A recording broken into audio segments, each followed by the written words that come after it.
Naam, ni Ijumaa ya tarehe 9 mwezi Disemba mwaka wa 2022. Hujambo mtazamaji mahali popote ambapo ulipo na karibu katika Mwanzo Habari. Leo hii tumekuandalia mengi kutoka Kenya, Uganda na Tanzania.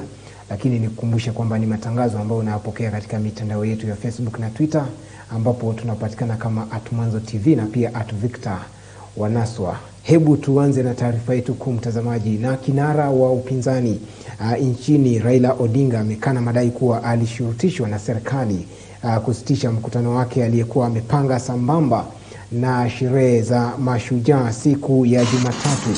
Raila amesema alibadilisha mpango baada yake kupokea mwaliko kutoka kwa Rais wa Marekani Joe Biden kama mjumbe maalum wa miundo msingi barani Afrika. Hata kama sasa mambo yenu imekuwa na vile imekuwa, lakini hiyo ni kazi ya shetani, na hakika Mungu atafanya kazi yake.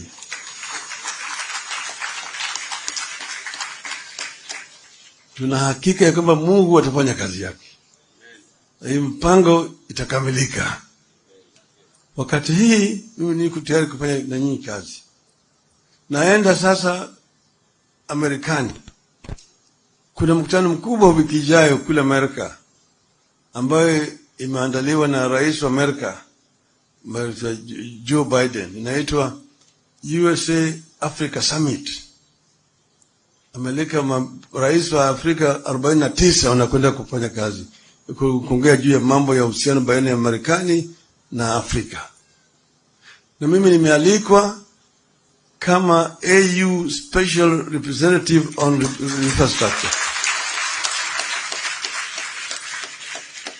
Naenda kuongea na marais pale na wafanyabiashara juu ya investment opportunities in Africa katika eneo ya miundo msingi na eneo hizi zingine yote. Kwa hiyo sababu mimi naenda, nitatoka kesho kwenda huko.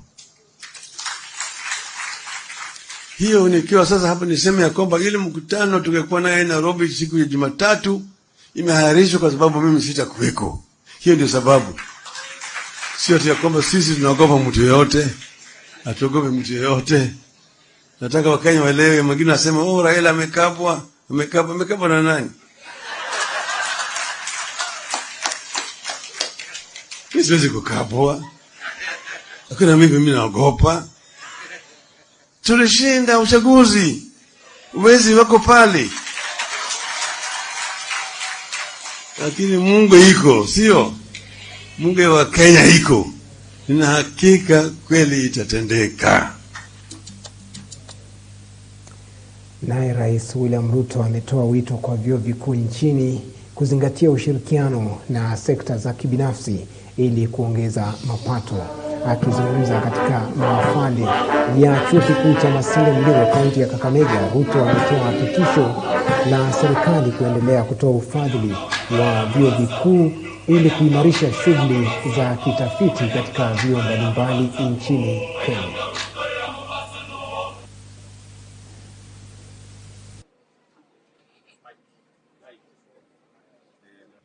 We are all congregated here because hundreds of young people have been working hard, exercising their imagination and testing possibilities in pursuit of their lifelong dreams to build their careers and to work their way into life. For them, today marks a milestone of tremendous significance in their lives. This is therefore a momentous day to celebrate meaningful achievements, and everyone concerned should be truly proud. I join you in this celebration.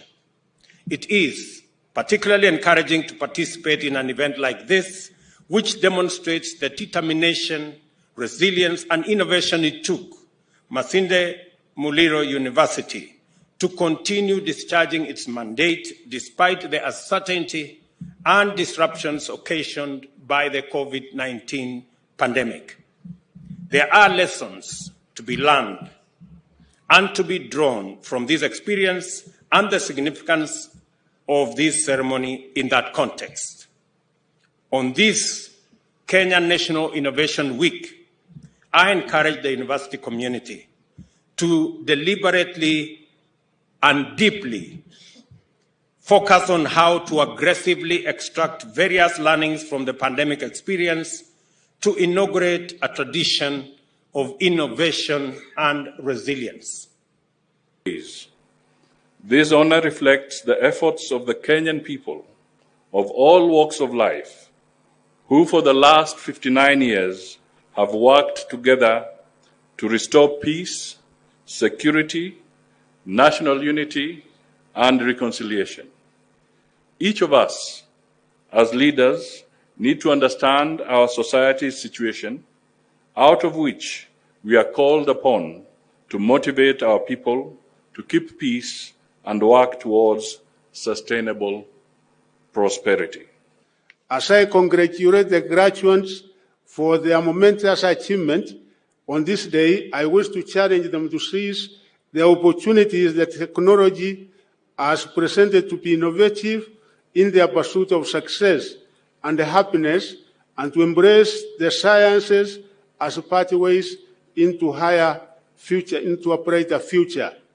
For the university and research sector, sir, I challenge the university sector to upscale their research endeavors in the field of science and technology and work tirelessly towards providing solutions to the problems of society and using science and technology as a tool for the socio-economic transformation of our country and the world at large. We would like to also commend the government for establishment of the task force. And this task force on review of education is very timely. Obviously, for example, in case of the university education, Universities Act of 2012 might need review, and that is only what should be done in the sense that after 10 years, there is time to really look at these aspects. But the task force, Your Excellency, in our view, in the Chancellor's Forum, we feel the task force is already doing a very good job. Anyone analyzing your vision, the deep plan, as is expounded in your vision, you notice that Kenya is set for the best things and the sky is not the limit. In recent times, however, sir, the role of Kenyan universities has come under question, since there seems to be a very big mismatch between industry and the university education. Our hope is that the Presidential Working Party on Education Reforms that you formed will come out with the recommendations that may drive back the university to its mandate. Annette Aromo. Uchaguzi mdogo katika kaunti ya Bungoma, na David Wakoli wa chama cha Ford Kenya ndiye seneta wa kaunti ya Bungoma. Wakoli amewabwaga wapinzani wake wa UDA na Azimio. Kiti hicho kiliwachwa wazi baada ya aliyekuwa seneta wa kaunti hiyo Moses Masika Wetangula kuweza kuchaguliwa kama spika wa bunge la kitaifa.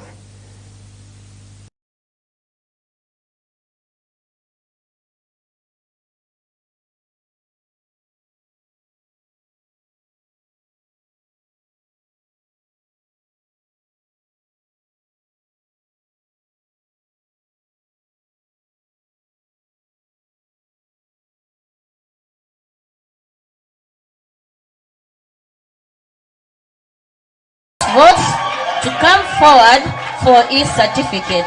Thank the voter, those who came out in large numbers in Bungoma to vote for us, and specifically yours truly, David Wakoli Wafula, to be the second senator in the Republic of Kenya representing Bungoma. I am here as a candidate of UDA to accept the results and congratulate Senator-elect Wafula Wakoli. We pray that he will serve the Bungoma people equally. Yokuwa makamishna wane wa tume ya uchaguzi na mipaka nchini Kenya IEBC watachunguzwa na jopo maalum iliyobuniwa kuchunguza utendakazi wao licha ya kujiuzulu Aidha, kamishna Irene Masit ameiambia jopo hilo linaloongozwa na Jaji Egri Mchelule kwamba ametishiwa ajiuzulu kwa lazima, huku akipokonywa walinzi pamoja na gari lake.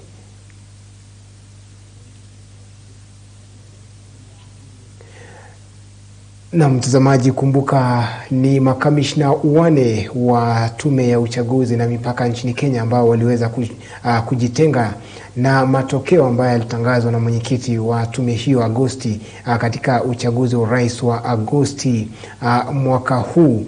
Walikuwa tayari wamesimamishwa kazi na Rais William Ruto, huku wengine wakiamua kujiuzulu kutoka afisini. Hapa wakiwa ni pamoja na naibu mwenyekiti Juliana Cherera,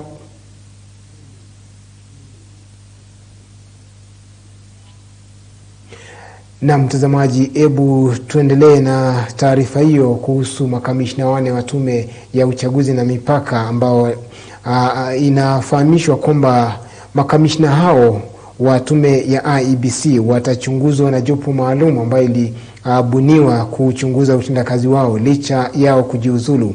Aidha, kamishna Irene Masit ameambia jopo hilo linaloongozwa na Jaji Egri Mchelule kwamba ametishiwa ajiuzulu kwa lazima, huku akipokonywa walinzi pamoja na gari lake.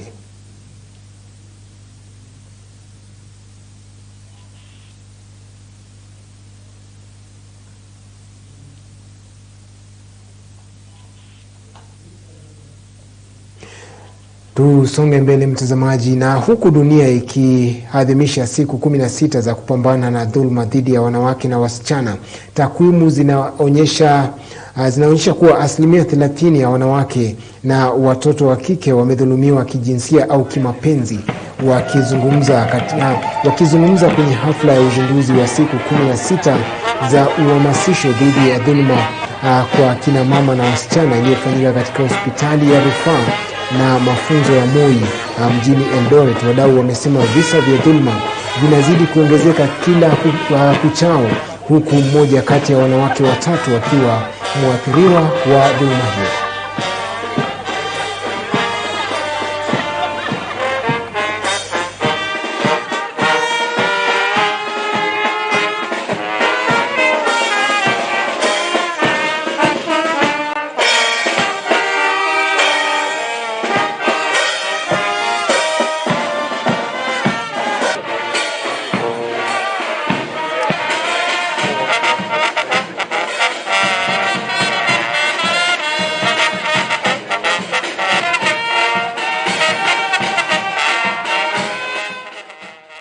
We see approximately 200 clients monthly, including sodomy. We are attending to young boys especially, and we have noted that the cases of sodomy are on the rise. So we are yet to find out why all of a sudden there are so many young men being sodomized in our community. As you go out to people, let's try and aim to end sexual and gender-based violence, particularly against our women and girls, which currently is on the rise with almost 30%, which means 1 in every 3 women having some sort of either sexual or gender-based violence, which takes various forms, including psychological torture, physical hurt, and even trauma. In some cultural setups, it's assumed to be a normal thing that women can be abused, all women can be treated in a certain way,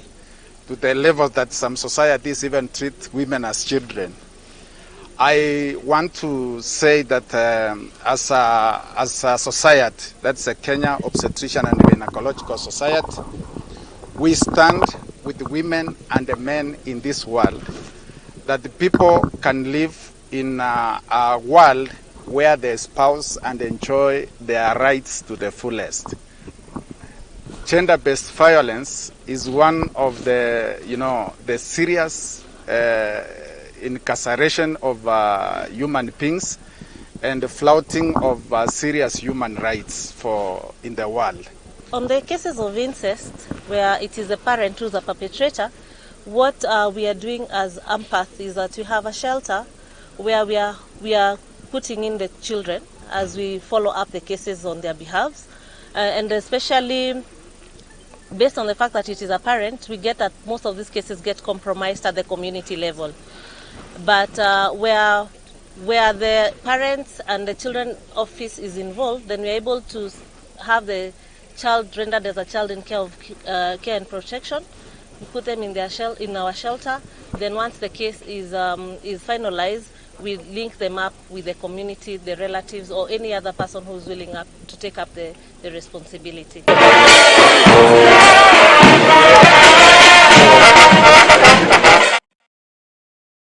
Mombasa, mtazamaji, na wahudumu wa afya katika kaunti hiyo ya Mombasa wametishia kususia kazi na kulemaza huduma katika kaunti hiyo nzima kuanzia tarehe 12 mwezi huu wa Disemba, ambayo ni siku ya Jumatatu.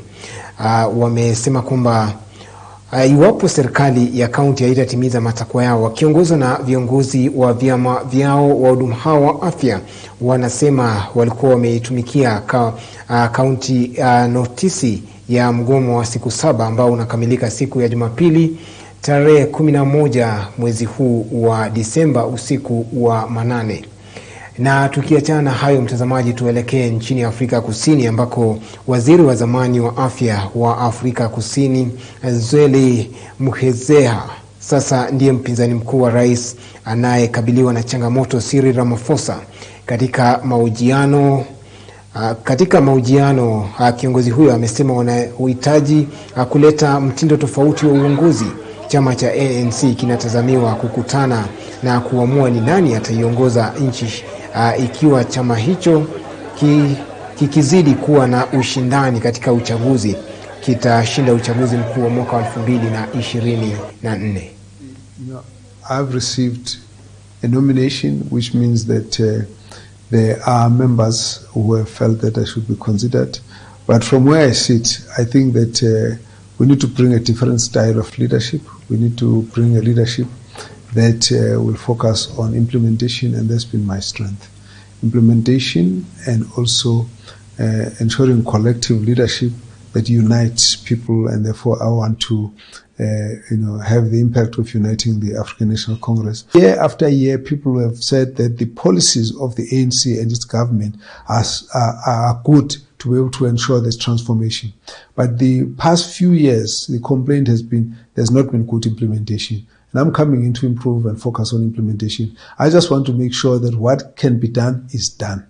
What is possible gets done. The experience in implementation and running a successful government where we've been fighting corruption, ensuring efficiency and good governance, promotion of professional leadership, that has been very, very important. And so that's what I will be bringing. I've had the previous experience in the leadership roles of making government to respond to the challenges and concerns of the people on the ground. And I believe that we need that in this case so that we can deal with what is glaring as the problems of society: inequality, poverty, unemployment, crime. So I think that the promise of a new society with the democracy, but there are many who begin to feel that democracy has not really impacted on them positively. And therefore, you are seeing a huge disparity between those who are affluent society and those who are poverty-stricken. And I believe that the current policies that we have are good enough to be able to help us to bridge the gap, and I want to make a contribution at that level. Security is a fundamental issue that will drive economic growth and industrialization. So we need to balance, firstly, dealing with the skills, technical skills needed to turn around ESCOM and stop this load shedding and interruption of electricity, rebuild some of the generators, and also look at a maintenance program so that we don't get the repeat of this problem. Taarifa hiyo kutoka Afrika Kusini ndio inatutamatishia mwanzo Habari Ijumaa ya leo ya tarehe 9 mwezi Disemba mwaka 2022. Shukran jazila kwa kutenga muda wako kutazama taarifa zetu za Mwanzo Habari. Kwa niaba ya wote ambao wamefanikisha matangazo haya na kutakia usiku mwema. Mimi naitwa Victor Wanaswa, kwa heri kwa sasa.